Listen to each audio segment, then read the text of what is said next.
Good morning, everyone. I'm Dayna Jackson. I'm a junior physics major, mathematics minor at Howard University. And this summer, I had the pleasure of working with Dr. Derek Paley and Dr. Reed Riley in the aerospace engineering and biology department, respectively, to work on the tactile communication and information transfer in Corydoras Catfish.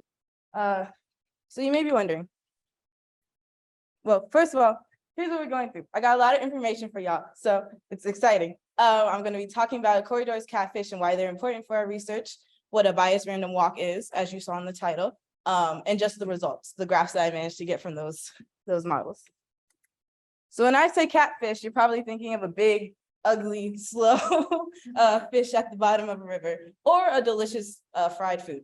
But it's neither of those. Instead, we're working with a small tropical freshwater fish that is a very social fish. They live in the wild in schools of from like 3 to thousands.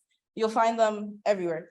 But because they live in these big schools, what makes them unique is that they utilize tactile communication, which means they just nudge each other to communicate which way to go. And what makes their schooling unconventional, because this is not a common thing you'll see in fish. So I'll get more into the tactile communication right now. So when I say tactile communication, what do I mean? They just nudge each other. As you can see, that was a nudge. There's a screenshot on the next slide.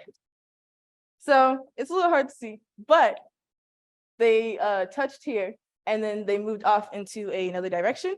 This is just a zoom in to show that they did indeed touch. But that was just an idea of how they communicate to go to other places. So we thought, what if we force this in a lab and modeled this? So we came up with the idea of having 6 fish in a tank learn that there's food at one end of the tank while keeping them on the other end. The means in which we kept them is that we had filters at the end, and they're very shy fish. They love to hide. So they hid under the filters, but in order to eat food, they were forced to go across the length of the tank, as you can see with the arrows. But once these fish were trained to understand that there is food at this end of the tank, we removed one of these fish and replaced it with a fish that has no clue where the food is.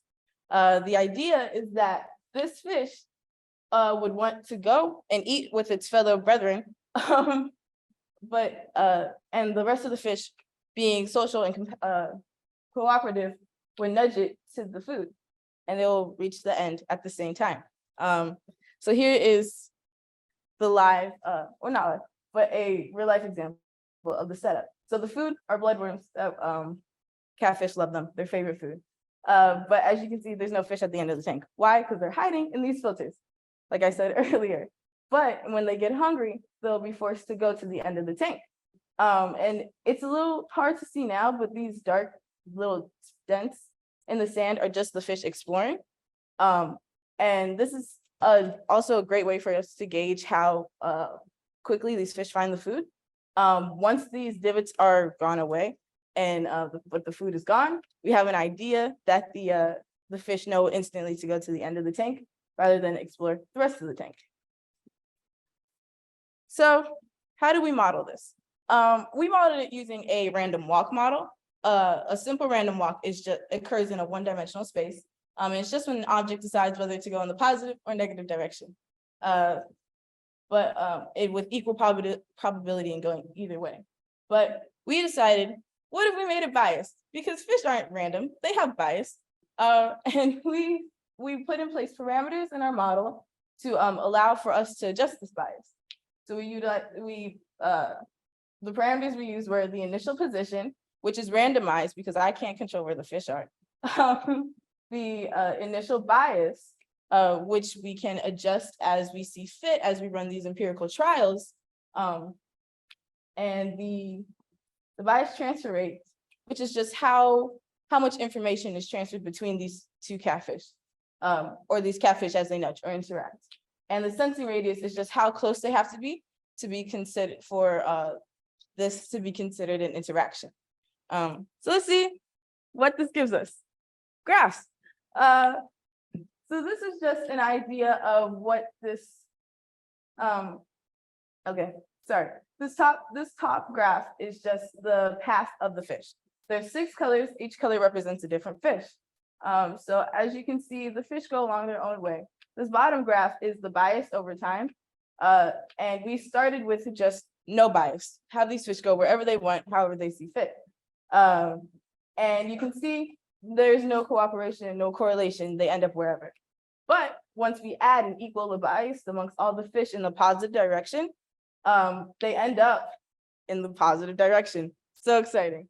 That proves our model works. We're able to interact with the bias and create a working model that shows the transfer.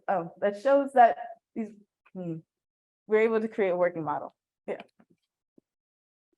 Now here's where things get cool. What if the biases are different and not equal amongst all fish?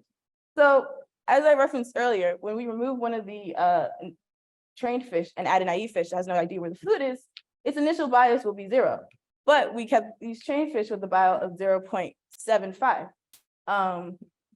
So they're more likely to reach the food than the untrained fish until they interact. And as you can see, there's a lot of interaction going on in the beginning, which is essentially what happens. These fish get hungry and they'll want to go together because they're a cooperative species, and they will travel and interact to their final destination. So as you can see, the fish with the 0 bias eventually gains the same amount, around the same amount of bias as everybody else, and they all end up in the positive direction where the food is. Now what happens if they all have different biases? Well, you can see that they still come to a consensus and end up where the food is. And that's very important because that's what you'll see in the wild, just this consensus convergence, due to them being just a cooperative and very social species willing to compromise however they see fit. So what does that mean for me? Well, it means our model was quite successful. We are able to replicate the tactile communication amongst these Corydoras catfish. And we were able to study the uniquely social aspects of their social learning, because this is not something you often see, and this is not something that's been researched much before. I'd just like to thank my mentor, Dr. Derek Paley, who unfortunately couldn't be here today, Dr. Reba Riley. She was a great collaborator in allowing me in her fish lab to look at Corydoras catfish all day. Dr. Daniel Serrano, for just creating a very welcoming and wonderful program to help me. And Shadrach Abdi, who also couldn't be here today, but he was a great help when it came to the coding aspect of the model. Thank you.